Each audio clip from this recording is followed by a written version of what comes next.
Or Roger Stone, who's been friends for 43, 44 years with President Trump, the former head of his 2 campaigns, talks to him, and the president sounded like he was going to release it, barring new info. That's what Roger said Friday. The media ran all these headlines saying, let Roger Stone and Alex Jones say this, but our sources say it's not going to be released. Yeah, Pompeo, I'm not against Pompeo, but that's who's pressuring him. Trump tweets on Saturday morning, no, barring new info, I'm going to release it.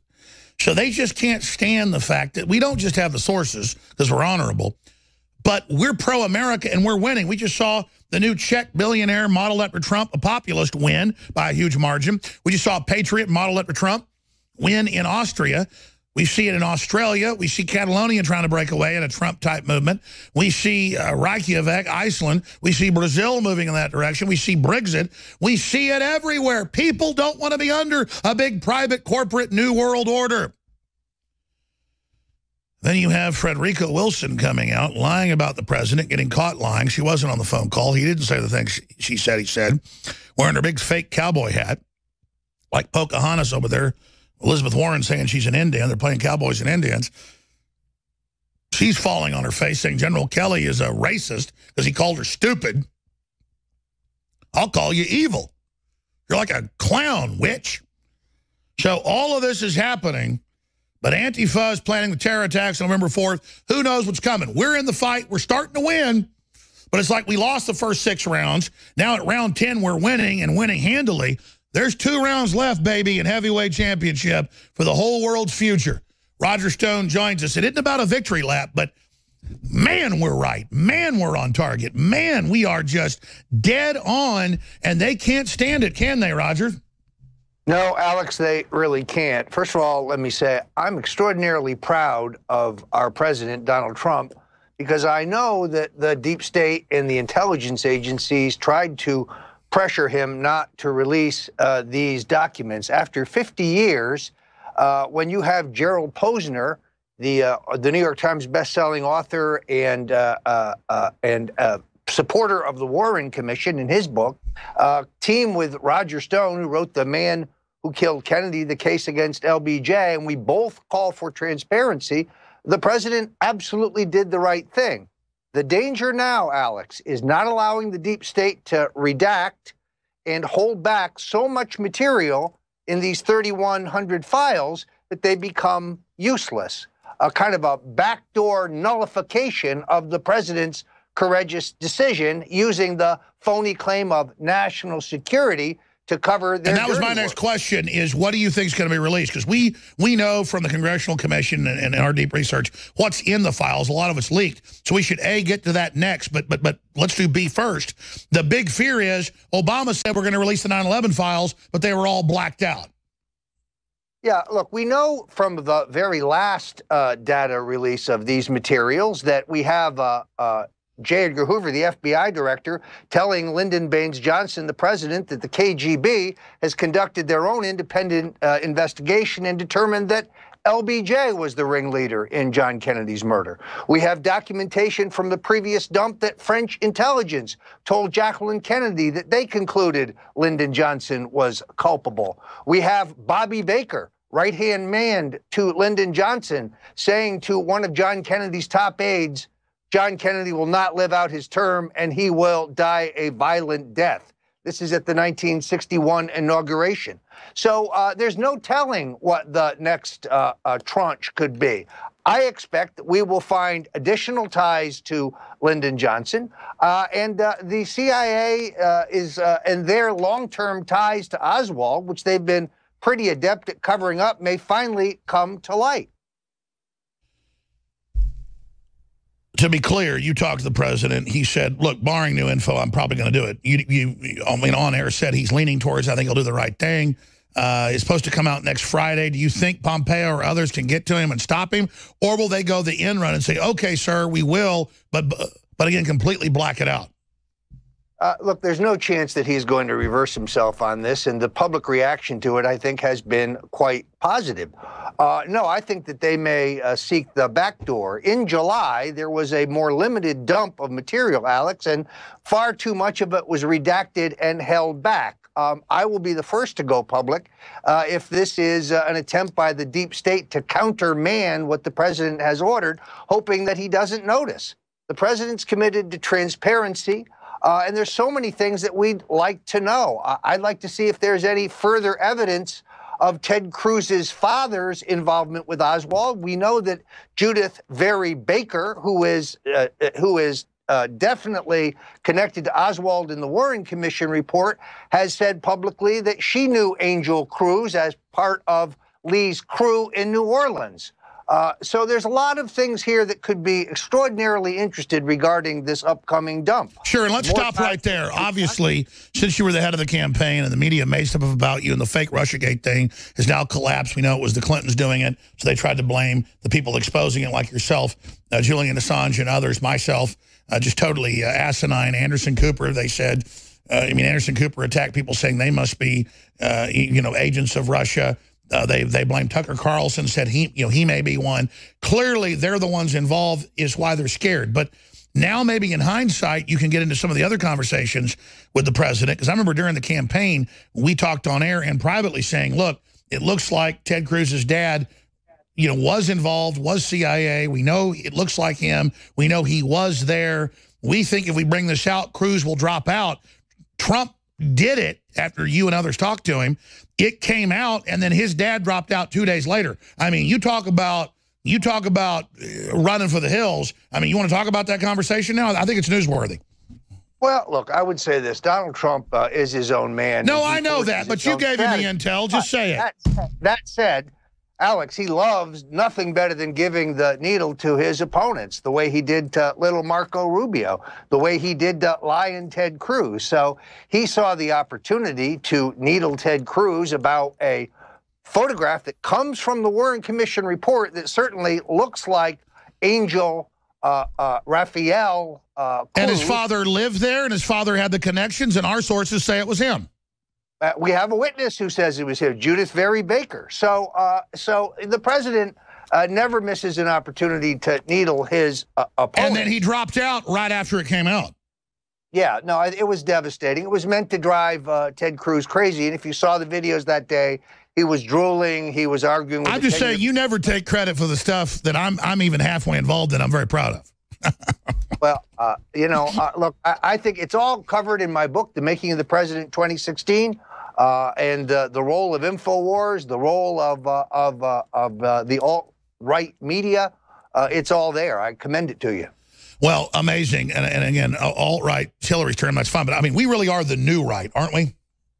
Well, we are. The other thing I want to point out, because this is important historically, Alec, you were the one who covered the E. Howard Hunt deathbed confessions in which Hunt said that this was a CIA operation, that he was on the ground. That Hold on, let's start over there. One more segment with Roger Stone, then I get into General Kelly, who we've both been critical of, but now CNN saying he's shown his true colors. He thinks abortion's wrong. He loves God. He thinks women are sacrosanct. And he thinks putting down dead troops' families is wrong. Oh, he doesn't hate America. We thought you hated America, Kelly. What's your problem? So we'll talk about all that and more straight ahead. But Trump is hitting his stride, and we are all winning. You're going to get sick of winning. Alex Jones here to tell you about how you can help spread liberty worldwide while also enjoying what I have found to be the best tasting 100% organic coffee on the planet. For more than a decade, my favorite coffee has come from the high mountains of southern Mexico, where the Chiapas farmers grow their unique shade-grown Arabica beans. We have now managed to secure these sought-after beans in a highly customized blend. Discover and try a bag of the Patriot Blend 100% organic coffee at InfoWarsLife.com. This coffee gives you a long, smooth pick-me-up for hours without the headaches and heartburn that so many other coffees give me personally. Hands down, this is my favorite coffee, and it's taken us years to secure connections directly to the Chiapas Mexican farmers. Drop by the site today, order a bag or two, and I don't think you're going to be disappointed. Available in original or with our immune support infusion blend. You will be supporting a free press, all the while enjoying a truly great-tasting cup of my favorite coffee. Available at InfoWarsLife.com. And we're not getting what humans always thought was key, the bone broth. The bone broth. The bone broth. The bone broth. The bone broth. The bone broth. Well, now it's the next level of that. It's caveman. But hey, I need a glass of caveman. Caveman. Man, it's better than Ovaltine. Better than Ovaltine. It's just unbelievable. It's unbelievable. Caveman is just over the top. What in the world?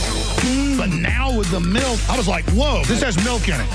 Whoa. It tastes like good. Man, this tastes so good. Tastes like the best milkshake ever. It tastes like Ovaltine. It tastes like Ovaltine. It tastes like Ovaltine. Like good. It tastes like Ovaltine. It tastes like Ovaltine. It tastes like Ovaltine. Like good. Whoa. I can say without a doubt, at least in my experience, this is a super home run available at InfoWarsLife.com, and it supports the broadcast. All right, all the big news straight ahead. Men, give your body the support it needs with InfoWars Life Prostagard. It's time to start assisting the body in regulating proper prostate balance.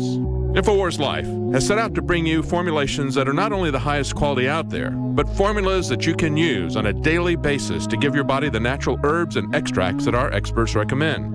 The Prostagard formula does just that, with its mixture of plant-based nutrients and antioxidants that help give your body total support. It's a hand-selected blend of saw palmetto, lycopene, plant sterols, zinc, vitamin D3, selenium, and copper. Prostagard is something that the men on the InfoWars crew take every day, and from our research, it's something that men should really be adding to their daily regimen in order to keep their body going at optimal levels. Now's the time to start naturally supporting your body. Get Prostagard on your side today, exclusively at InfoWarsLife.com. That's InfoWarsLife.com. Thousands of years ago, there was a basic form of chivalry. Our ancestors would hear the drums of war, giving the warriors of the tribe a chance to organize and prepare a defense. 60 years ago, when foreign air forces were approaching filled with bombs, they had drums of their own, air raid sirens. But in the 21st century, there are silent weapons for quiet war. Pathogens added to the food and water, and to the lining of plastics that destroy our vitality, turn off our hormones, and accelerate our journey towards death. I personally counter this onslaught with Anthroplex. Anthroplex is designed with known organic concentrated herbs to create the basic foundation to normal metabolic activity inside the human body. Discover why Anthroplex is turning so many heads today. It's time for us to take our bodies back into our own hands, and it starts at InfoWarsLife.com with Anthroplex. You're listening to The Alex Jones Show.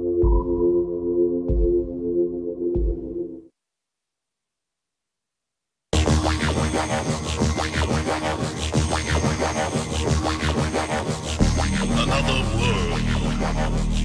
Another time. In the age of wonder. I'm your host, Alex Jones. Newswars.com is our news site. It's excellent, loads really quick, has a lot of original news and content there. And, of course, Infowars.com is the main site, PrisonPlanet.com, the backup. I just cut right in because this is so important with this final segment with Roger, and he's got to go. He's at a TV studio right now in Florida where he was just doing tapes for big national shows tomorrow morning. They say that those that are living in history don't know it. They're so busy fighting. They're so busy creating the new civilization. And I'm not tooting our horn, but you, the listeners that have supported us, we're just a microcosm of your power and this great crew and our sponsors and our local affiliates. I mean, we're changing the world. Globalism's in trouble. I always knew it's an authoritarian, secret system. If we just stand up, it falls. We're promoting freedom. Marilyn Monroe and 57 Chevys. They're promoting North Korea and Venezuela communism. I mean, if we just stand up and say no, they're going to lose. It was all a con game. But I got to tell you, pinching myself here, that we got the E. Howard Hunt deathbed video confession. George Norrie, his great courage, he premiered the audio confession first. I got it the next day. All of this, Roger Stone getting a lot of the witnesses to talk first. I mean, we're here instrumental in lobbying the president who made the right decision with great courage to release it. It's happening, people. And you're seeing it in 2017. Roger, you got the floor. Get into E. Howard Hunt, the history, the real facts, the fact that this is solved, and whether they black it all out or not, this is just round one. People ask, why wouldn't they shred it all? Because they keep this stuff for blackmail. Explain that to folks. Well, you're exactly right, Alex. Our friend George Norrie and you first exposed the deathbed confessions of E. Howard Hunt, the legendary CIA operative, Bay of Pigs veteran, later arrested as one of the Watergate burglars. Among the classified material that is now scheduled to be released are E. Howard Hunt's diaries. These diaries were seized by the agency, and Hunt had fought through his lawyers for their return unsuccessfully. His son, St. John Hunt, joins me tomorrow night on The War Room at 5 o'clock Eastern. He tells me these diaries are incendiary because they confirm everything that you first reported, that the CIA was on the ground in Dallas on November 22nd, 1963, that General Lansdale of the CIA was on the ground in Dealey Plaza, that it was a CIA operation, but that Vice President Lyndon Baines Johnson was, to use Howard Hunt's words, running the show.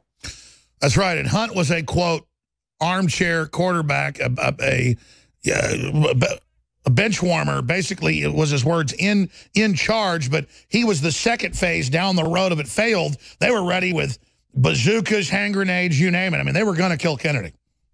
Well, and look, the House Assassinations Committee in 1978 concluded that organized crime had a role in Kennedy's death. This is a repudiation of the Warren Commission that tells us that Jack Ruby had no known associations with organized crime. That's a knee slapper. Well, we know going back to World War II, they used La Cosa Nostra and all those groups in Sicily and Italy to help with the pre-invasion.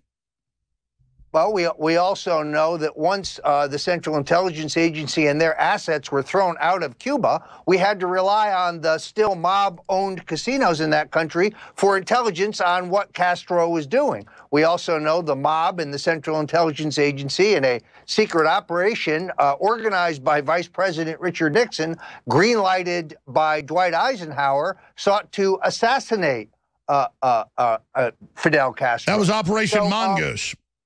Absolutely. So we are really interested about these documents because the Hunt diaries, I think, will be explosive and newsworthy. By the way, I'm ready to finance. I'm ready to get on a plane right now and fly out and meet Hunt. I did it years before to get the exclusive deathbed confession. And so I'm ready to get Hunt on air as soon as because now's the season. I told everybody, listen, everybody knows they killed Kennedy. They're tired of hearing about it. But when the documents come out, they care again. A huge victory lap for justice and history. Now is the time. I just hope that, again, these documents get released on Friday. Well, and that they haven't redacted them to death. Let's be clear about what we're expecting. There is the psychoanalysis, the psychological profile done by Oswald, on Oswald by the CIA.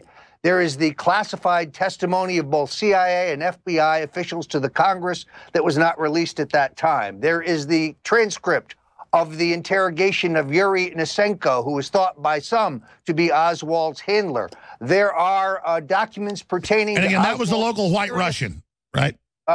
Correct. There's documents pertaining to Oswald's mysterious appearance in Mexico City. We have Lyndon Baines Johnson on the phone with J. Edgar Hoover when Hoover says, Mr. President, the man in Mexico doesn't look like Oswald. Time for an answer as to what he meant by that. What it means, of course, is that the security camera footage seems to be missing. Sure, we're almost out of time. We'll put it back on screen. Then we have the J. Edgar Hoover memo saying George Herbert Walker Bush of the CIA in Texas on JFK, you know, I want to contact him. I mean, we have these documents that have come out. We're going to put that on screen for TV viewers. Let me ask you this. Why is everything coming out now? Why is populism winning everywhere? What is going on? I mean, it's spectacular. I didn't know we'd start kicking their butts this fast, Roger. This is amazing. Well, because we have an anti-establishment president who knows his own mind, who's a gut populist, and who understands that the American people are tired of the lies of the two-party duopoly, the neocon globalists who have run this country into And they say he's mentally ill because he wants America to be first and isn't out to get us. I mean, I read this stuff from Alex, what I don't like is the way the Washington Post and the New York Times referred to both you and I last week as conspiracy theorists. Let's address this. First of all, we have a memo written in 1964 by the Central Intelligence Agency instructing their media assets.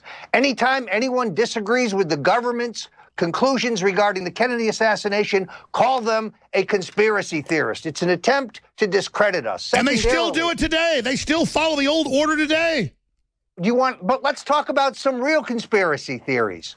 Like the Russians helped Donald Trump get elected. There's a conspiracy theory. Or Lee Harvey Oswald was a lone nut communist who acted alone. There's a conspiracy. Or there's WMDs in Iraq and you know, Niger uranium and anthrax. Let me ask you this in closing. We only have 1 minute left. Go ahead. George W. Bush is our largest conspiracy theory president. He told us they had yellow cake uranium and that they had weapons of mass destruction. He lied us into war on the basis of a conspiracy theory. Very sad. Pathetic.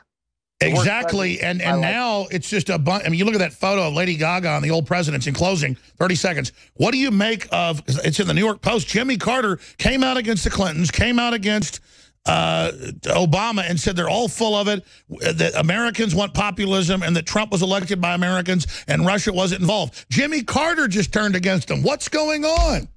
Jimmy Carter, like Ronald Reagan, was an outsider. He was controlled by the deep state, but he was never one of them. And unlike the rest of them, he never profiteered personally. He never lined his own pockets. He never became a rich man, nor did his cronies. So he might have made mistakes, but he's not a bad guy. He was honest. He never stole a dime, unlike the Bush. So do you think he sees Trump in himself being a maverick? He was a Christian. He was an honest man. He just had a misguided political philosophy, but he was not evil. He was controlled by... And now he stands with Trump. It's a big choice. Thank you, Roger. Incredible. We'll be back with key intel. Thank you, Roger. This is powerful.